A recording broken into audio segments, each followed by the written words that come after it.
इथे मंडप पूजा झालेली आहे आणि त्यानंतर आता गाभाऱ्यामध्ये श्री विठ्ठल आणि श्री रुक्मिणी मातेची महापूजा होणार आहे। मुख्यमंत्र्यांकडून वस्त्र परिधान केली जात आहे।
अभिषेक आपण विधान करत आहोत। विधान अंघोळ घालण्याचं महत्त्वाचं कार्य असं आहे, कारण असं आहे की आपल्याकडे जे सर्वात उत्तम, सर्वात उच्च, सर्वात उत्कृष्ट प्रतीचं म्हणून जे आहे ते आपण परमेश्वराला देतो। त्याप्रमाणे त्याला शुद्ध करण्यासाठी, पोषण करण्यासाठी हे दुधाचं स्नान आपण घातलं। आता शंकरा स्नान आपण घालतो आहोत। देवाला तोंडाला साखर लावून गोड तोंड करत आहोत। विठुरायाचं हे ध्यान कसं आहे तर ते राजस सुकुमार मदनाचा पुतळा असा हा विठुराया आहे। त्याच्या छातीवर वैजयंती माळ रोळते आहे। चंदनाची उटी लावलेली आहे।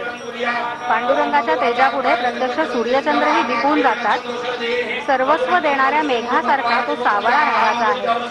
त्याच्या कपाळावर टिळक आहे। माथ्यावर ज्ञान आणि सद्गुणाच्या रत्नांनी मंडित असा मुकुट आहे। त्याच प्रकाशात तो भक्तांना न्याहाळतो आहे। ही स्वयंभू वालुकामय मूर्ती आपण पाहत आहोत। ही 108 सेंटीमीटर उंचीची वालुकामय मूर्ती आहे। आपण या मूर्तीला अभिषेक करतो आहोत। शर्करा स्नान घालतो आहोत।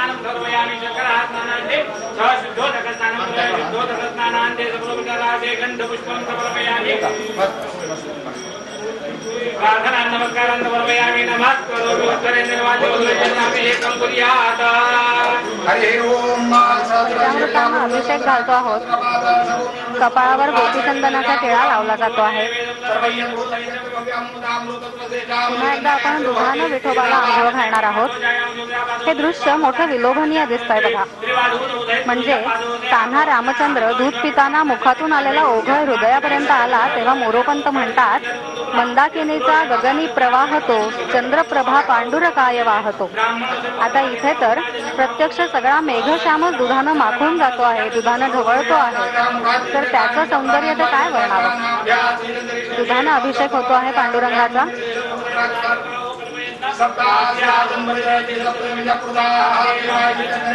स्निग्धता देणारं आणि पोषण देणारं असं हे जे गोरस आहे, जे दूध आहे, त्याला भारतीय संस्कृतीमध्ये पूर्वापार अत्यंत उच्च असं स्थान आहे.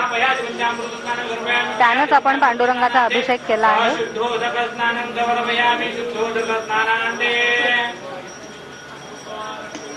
विठ्ठलाच्या मूर्तीवर शिवलिंग आहे, पाठीवर शिंक आहे, गळ्यात कौस्तुभमणी विराजतो आहे, हृदयावर वत्सलांछन आहे, कमरेवर कमरबंध आहे, पोटावर त्रिवल्ली आहे. या मूर्तीला पाहून कोणा भक्ताचं ध्यान त्यामध्ये गुंग होणार नाही, त्यामध्ये मग्न होणार नाही. कोणता भक्त असेल तो.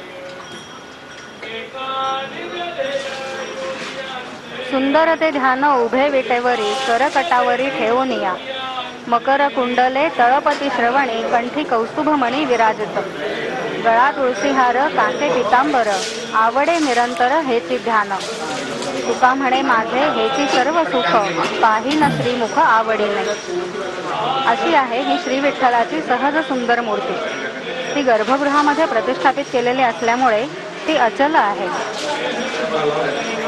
असा तो निश्चल योग मुद्रेतला विठोबा राया. ही स्वयंभू मूर्ती ही भावतत्व दर्शनाने ज्ञानमूर्ती आहे, दर्शन रूपाने योगमूर्ती आहे, तर भावदर्शनाने ही भगवत मूर्ती आहे. हा विठोबा राया कटेवरती हात ठेवून, कमरेवरती हात ठेवून का बरं उभा आहे. त्याच्या हातात कोणतंही आयुध नाहीये, त्याचा वरद मुद्रेतलाही हात नाहीये. कोणतंही आयुध हातात नसलेला असा हा विठुराया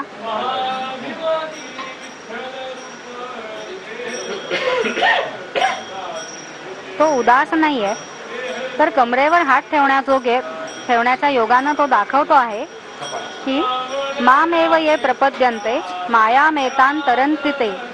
माझ्याकडे येणाऱ्यांना भवनदी किंवा माया नदी मुळीच खोल वाटणार नाही. ही काय कमरे इतकीच तर आहे आणि या काठाला मी उभा आहेच ना. माझ्यावरती निर्धास्त होऊन कोणाही भक्तानं खुशाल या भवसागरामध्ये उतरावं आणि सर्व मायेवरती विजय मिळवत परब्रह्माशी म्हणजे माझ्याशी एकरूप होण्यासाठी माझ्याकडे यावं. मायेला अविद्या असं म्हणतात. अविद्या म्हणजे अज्ञान. अज्ञानाची नदी तरून जायची आहे, ती विठ्ठल नामाने आणि विठ्ठलाच्या दर्शनानेच ती पार करता येणार आहे. आज आषाढी एकादशीच्या निमित्तानं महाराष्ट्राचे मुख्यमंत्री सपत्नीक शासकीय महापूजा करत आहेत. समवेत आहेत यावर्षीचे मानाचे वारकरी बाळू शंकर आहिरे आणि सौभाग्यवती आशा बाळू आहिरे.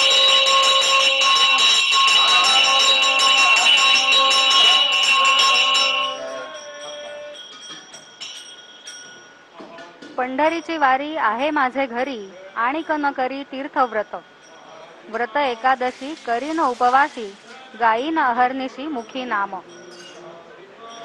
असा हा पंढरीचा विठुराया. त्याला भेटण्यासाठी जीवाची ओढ लागून लक्षावधी वारकरी पायी वारी करत पंढरपुरात पोहोचतात.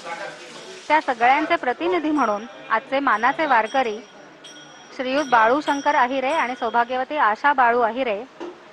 ते राहतात अंबासन, तालुका सटाणा, जिल्हा नाशिक येथे. सर्व वारकरी बंधू भगिनींचे प्रतिनिधी म्हणून आज त्यांना हा मानाचे वारकरी म्हणून बहुमान मिळाला आहे. मुख्यमंत्र्यांच्या समवेत शासकीय पूजेमध्ये, महापूजेमध्ये ते सहभागी झाले आहेत. महाराष्ट्रातले तमाम सारे भक्त हे पांडुरंगाच्या महापूजेचा हा सोहळा बघतायत. आणि ते सुंदर असं ध्यान पाहून तृप्त होत आहेत. आता सगळ्यांनी इकडे लक्ष द्या. विठ्ठलाला पाहिलं की त्याचं वर्णन करण्यासाठी संतांचे शब्द पुढे सरसावतात आणि ते तात्विक पातळीवर अद्वैतात जातात. देवाच्या शरीरावरचे चिन्ह सांगत आहेत. याला आपण विश्वरूप दर्शन असं म्हणतो. तरी सर्वांनी शांत राहून ऐका.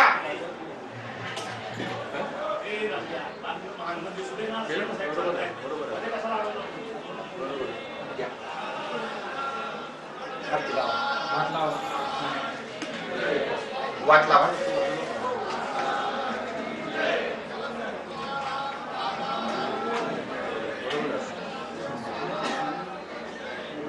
पुढची लावायची. पुढची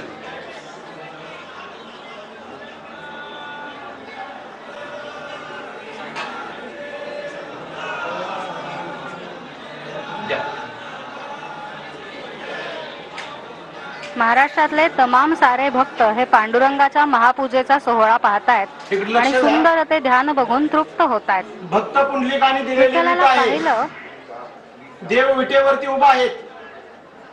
मुक्त केशी नावाची दासी होती. तिला तिच्या रूपाचा गर्व झालता. देवाने नाजूक रूप घेतलेलं आहे. त्यांचं बोट इथे या ठिकाणी देवाला रुतलेलं आहे. ते हे ठिकाण आहे. कृष्ण अवतारातील गुरुराखाची काठी आहे. पितांबराचा सोगा आहे. वासनी वेलाचा करदूड आहे. उजव्या हातात कमल पुष्प आहे. डाव्या हातात शंख आहे. अर्धांगी रुक्मिणी मातेला बसण्यासाठी दिलेली जागा आहे. या ठिकाणी ब्रह्मदेवाचे स्थान आहे. भृगु ऋषींनी मारलेली लात आहे. कौस्तुभ मणी आहे. मकर कुंडल आहेत. शिवाकार मस्तक आहे. कुंडली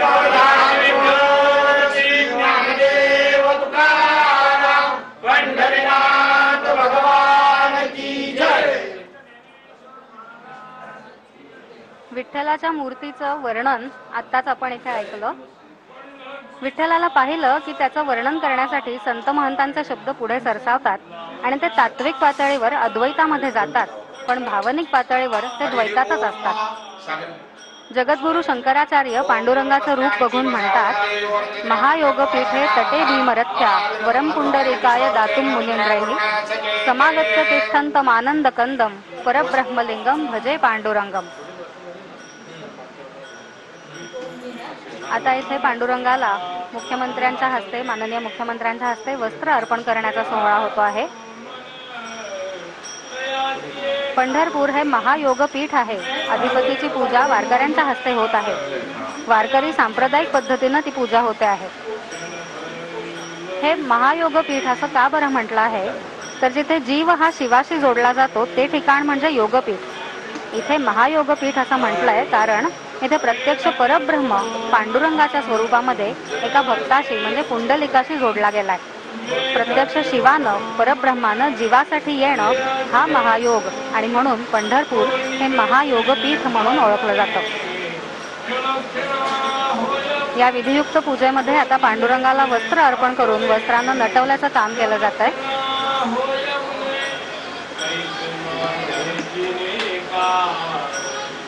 ज्यानं द्वैताचं द्वैत मोडतं ते हे रूप इतकं मनोहर आहे की ब्रह्मरूपात गेलेले संतही पुन्हा स्वरूपात येऊन त्याचं वर्णन करतात. जे द्वैत सांडी एकतत्व मांडी अद्वैत ब्रह्मांडी पैसू कीजे, ते रूप पंढरी पुंडलिका द्वारी भक्ती मार्गचारी वशजया. पांडुरंगाला वस्त्र अर्पण करून वस्त्रानं त्याला नटवलं जातंय. ही विधिवत पूजा होते आहे.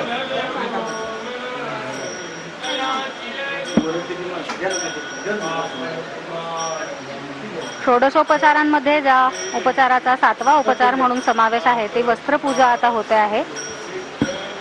त्याआधी आपण पांडुरंगाला शुद्ध उदकानं आणि पंचामृतानं स्नान घातलं, दुग्ध स्नान घातलं, शर्करा स्नान घातलं. त्यानंतर आता वस्त्रपूजा होते आहे. विठ्ठलाच्या नामामध्येच एक वेगळं सामर्थ्य आहे. त्यातला विकार हा ब्रह्मरूप आहे, ठकार हा विष्णू रूप आहे आणि लकार हा रुद्र रूप आहे. म्हणून विठ्ठल हा त्रिमूर्त रूप आहे. एका विठ्ठलाच्या दर्शनानंच आपल्याला ब्रह्मा विष्णू महेश या त्रिमूर्तीचं दर्शन घेण्याचं पुण्य लाभतं. संत ज्ञानेश्वर, संत नामदेव आदींनी पांडुरंगाला 24 वेगळा असं म्हटलंय.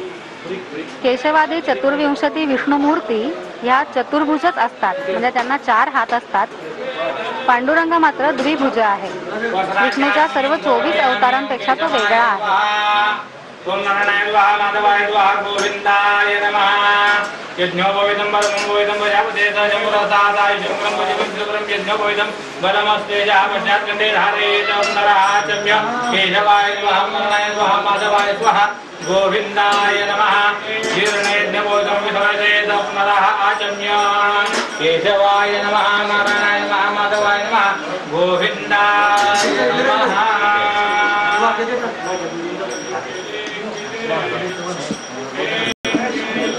कल्पकतेनं पांडुरंगाला सोवळं नेसवलं गेलेलं आपण पाहिलं. मूर्तीला सोवळं नेसवणं ही खरं तर सोपी गोष्ट नाहीये. माऊली म्हणतात, पेरुनी शेता जाईजे, तोषोनी प्रसाद घेईजे, पूजुनी देव पाहिजे. देव पाहायचा असेल तर त्याची पूजा करावी, त्याला गंध अक्षता वाहाव्यात, सजवावं आणि मग ते सुंदर असं रूप पाहावं.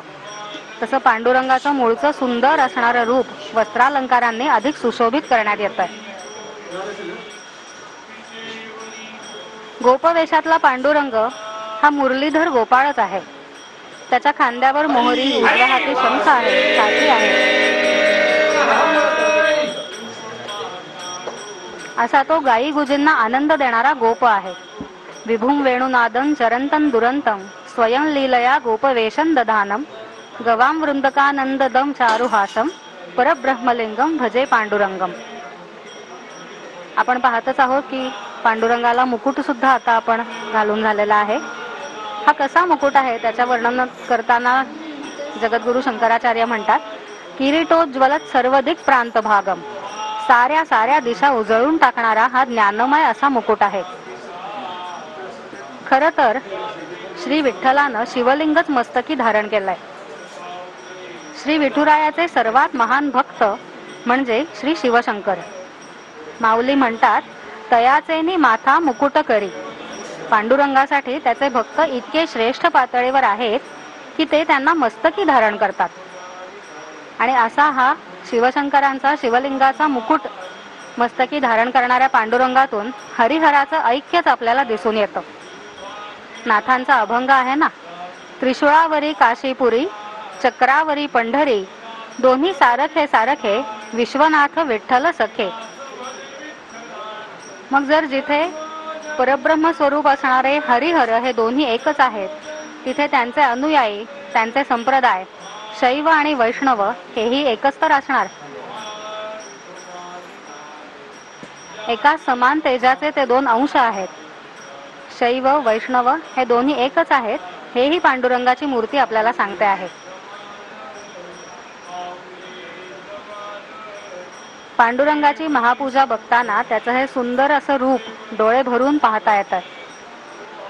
पंढरपूरचं वर्णन आणि विठोबाचं वर्णन हे संतांनी आपल्या अभंग रचनेचं साध्य एक ध्येय समजलं आहे. रूप पाहता लोचनी, सुख झाले वो साजणी, तो हा विठ्ठल बरवा, तो हा माधव बरवा.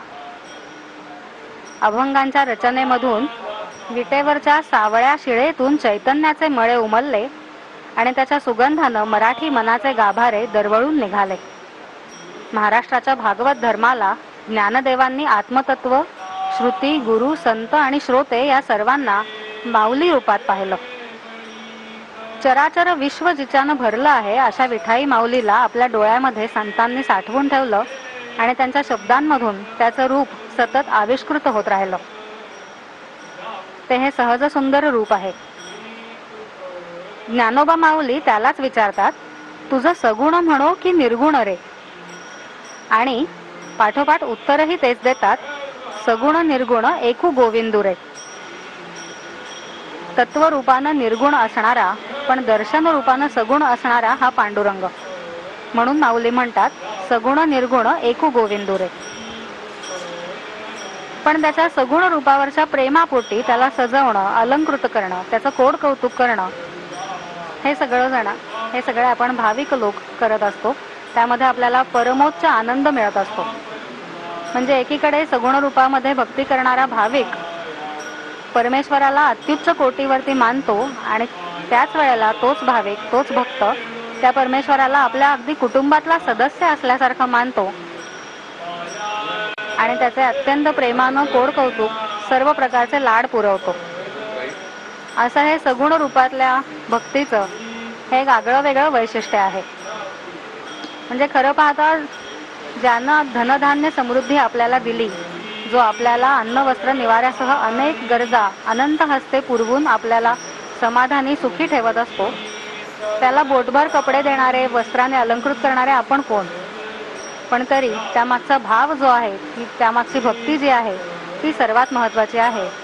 आणि ह्या लेकुरवाळ्या विठुरायाला ती भक्ती अगदी मनोमन समजते.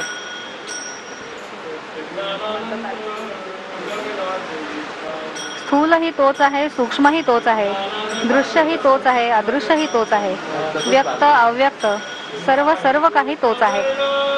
वेगवेगळ्या भूमिकांमधून संतांनी पांडुरंगाला पाहिलं, अनुभवलं आणि त्याच्या दर्शनानं स्वतःच्या जीवनाची सार्थकताही अनुभवली. आदी अंती सर्वत्र गुण निर्गुण, गुणाचे अगुण भासतीना, कैसे झाले अरूपी गुणी गुणवृत्ती, सगुण पाहता अंतरने मती. भक्तीची प्रेरणा, तत्वाची आस्थापना, उपासनेची साधना यातून संतांनी त्याला पाहिलं आणि आपल्या जीवनाची सार्थकता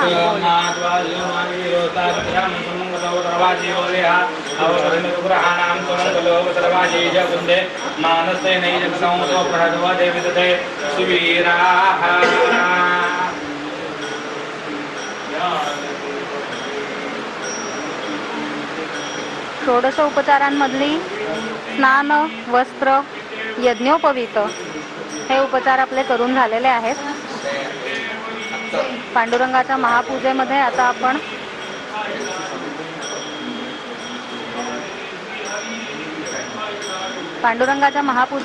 आपण पाहतो आहोत की अतिशय दंग होऊन हे वारकरी दाम्पत्य आणि मुख्यमंत्री सपत्नीक ही पूजा करत आहेत.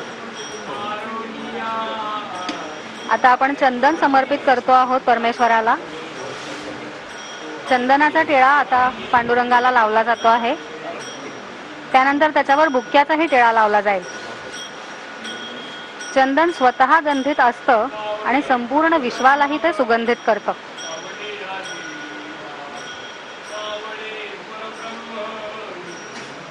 चंदनाचं एक वैशिष्ट्य वेगळं असं सांगता येईल की चंदनाच्या पायथ्याशी खरं पाहता विषारी नागांचे विळखे असतात, पण चंदनातून जो सुगंध येतो, जगासाठी झिजून झिजून त्याच्यातून जो सुगंध येतो तो मात्र जगावेगळा, अलौकिक असतो.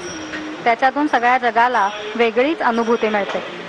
असं चंदन पांडुरंगाला जेव्हा भाविक अर्पण करतात तेव्हा त्याच्यामागे कुठेतरी ही देखील भावना असावी की माझ्या संसाराच्या तापामध्ये मला जे काही विषारी विळखे, कामक्रोधाचे विषारी विळख्यांमध्ये माझा जीव अडकलेला आहे, त्याच्यातूनही बाहेर पडून मी माझ्या आत्मिकतेचा सुगंध माझ्या दरवळ जगाला दिला पाहिजे.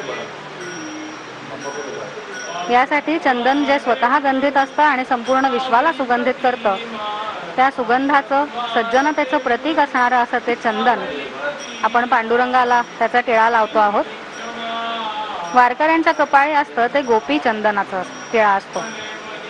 भगवंतावर निरतिशय प्रेम करणाऱ्या गोपींनी भगवंताच्या देहोत्सर्गानंतर स्वतःचा देह समर्पित केला, त्यापासून जे बनलं ते गोपीचंदन. त्याचा टिळा वारकरी आपल्या भाळावर लावतात. पांडुरंगाला आपण चंदनाचा टिळा लावतो.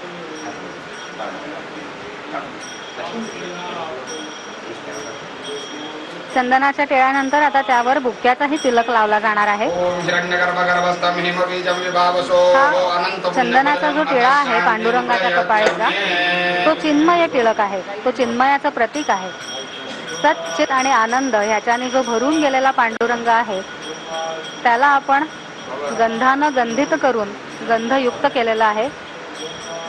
त्याच्यावरती त्याचं अत्यंत प्रिय असं तुळशीपत्रही लावलेलं आपल्याला दिसतं आहे. तुळशीला विष्णुप्रिया किंवा हरिप्रिया असंही म्हणतात. अर्थातच ती पांडुरंगालाही तुळस अत्यंत प्रिय आहे, कारण पांडुरंग आणि विष्णू, पांडुरंग आणि कृष्ण हे मुळी दोन वेगवेगळे नाहीतच. गोपवेशातला कृष्ण काय, मुरलीधर कृष्ण काय आणि इथे पंढरीमध्ये भक्तांसाठी वत्सल रूपामध्ये येऊन राहिलेला पांडुरंग काय, हा एकच परमेश्वर आहे. पांडुरंगाला आता अलंकृत केलं जात आहे.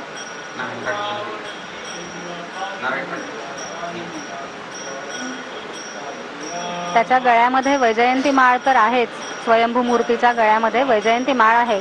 वैजयंती माळेचं वैशिष्ट्य असं सांगतात की कृष्णावतारामध्ये असताना, महाभारताचं युद्ध चालू असताना अर्जुनावरती येत असलेला शस्त्राचा प्रहार कृष्णानं मध्ये येऊन आपल्या छातीवर झेलला आणि त्याच्यावरती प्रहार होण्याऐवजी ती मात्र झाली वैजयंतीची माळ.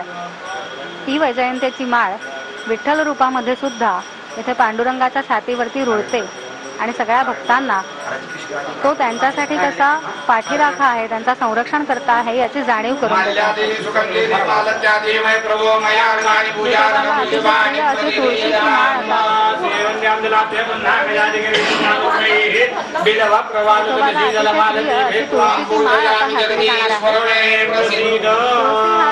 कासे पितांबर आवडे निरंतर तेचे रूप, कंठी मिरवा तुळशी व्रत करा एकादशी. तर सुंदर ते ध्यान उभे विठेवरी, कर कटावरी ठेवून या तुळसी हार गळा कासे पितांबर, आवड निरंतर हेची ध्यान, मकर कुंडले तळपती श्रवणी, कंठी कौस्तुभमणी विराजित, तुका म्हणे माझे हेची सर्व सुख, पाहिन श्रीमुख आवडीने. हेच लाडक्या विठुरायाचं रूप पाहण्यासाठी सध्या वारकरी आता पंढरीत दाखल झालेत. आषाढी वारीच्या या शुभ मुहूर्तावर सध्या मुख्यमंत्री एकनाथ शिंदे यांच्या उपस्थितीत शासकीय महापूजा संपन्न होते आणि यावेळेला त्यांचे कुटुंबीय तसंच काही मंत्री देखील उपस्थित असलेले पाहायला मिळतात. बरोबर 4:30 वाजेपर्यंत ही शासकीय महापूजा संपन्न होईल आणि त्यानंतर पुन्हा एकदा गाभारा सर्वसामान्य सगळ्याच वारकऱ्यांसाठी, लाडक्या विठुरायाला भेटायला आलेल्या प्रत्येक भक्तासाठी खुलं होईल.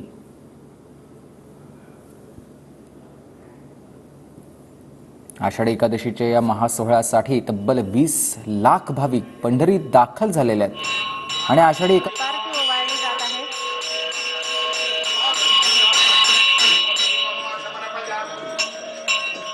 परमेश्वराला दीपा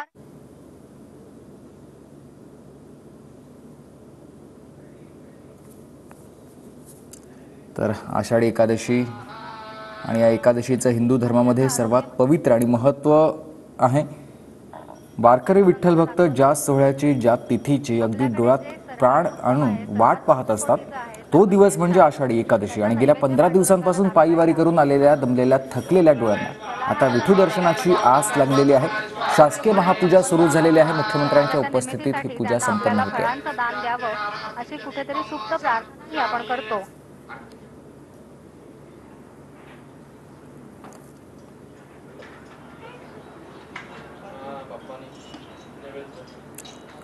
ह्या सगळ्या उपचार तेजाची आरती केल्याची भावना आपल्या मनामध्ये जागते.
पांडुरंग ताठ उभा आहे. समचरण विटेवरी आणि हात कटेवरी असं हे निश्चल रूप आहे. उजव्या हाती शंख हे त्याच्या ज्ञानाचं प्रतीक आहे, तर डाव्या हाती कमळ हे पावित्र्याचं निदर्शक आहे. त्याच्या हाती ना शस्त्र आहे ना त्याची अभय मुद्रा आहे. म्हणून संतांच्या मते तो योगीराज आहे आणि मूर्तिशास्त्रातही तो योगमूर्ती म्हणूनच मान्य आहे. संतांनीही त्याच्याकडे कशाची मागणी केली आहे ते पाहिलं की याला बळकटी येते. त्याला ऐसा हा योगी राजू असं म्हणणारे संत नामदेव म्हणतात, देह जावो अथवा राहो पांडुरंगी दृढ भावो. हेची दान देगा देवा तुझा विसर न व्हावा, सोवळे सुंदर रूप मनोहर राहो निरंतर हृदयी माझ्या. हेच मनमोहक रूप पाहण्यासाठी, आपल्या डोळ्यात साठवून ठेवण्यासाठी, या लाडक्या विठुरायाला भेटण्यासाठी संपूर्ण राज्यभरातून सगळेच भाविक भक्त गेल्या 18 ते 20 दिवस आपला हा पायीवारी प्रवास करत ते इथवर पोहोचतात. लाडक्या विठुरायाला भेटण्यासाठी येतात आणि त्याला साकडं घालतात की यंदा चांगला पाऊस होऊ देत, चांगला पीक येऊ देत आणि संपूर्ण राज्य देश सुखी समाधानी राहू देत. आणि त्यासाठीच आता लाडक्या विठुरायाला भेटण्यासाठीच सगळे भक्तगण इथवर पोहोचलेले आहेत. मुख्यमंत्र्यांच्या हस्ते सध्या शासकीय महापूजा सुरू आहे आणि ही महापूजा तब्बल 4:30 वाजेपर्यंत चालणार आहे. महापूजा झाल्यानंतर पुन्हा एकदा गाभारा सर्वसामान्य प्रवास आलेल्या सगळ्या भक्तांसाठी खुलं केलं जाईल आणि लाडक्या विठुरायाला मग त्यांना भेटता येणार आहे. विठ्ठलाच्या पायी वीट झाली भाग्यवंत, पाहताच होती दंग आज सर्व संत. सण आला पंढरीचा, सोहळा जमला आषाढी वारीचा, तर मेळा जमला भक्तगणांचा. ध्यास विठू माऊलीच्या दर्शनाचा, हाच ध्यास प्रत्येकाला आहे.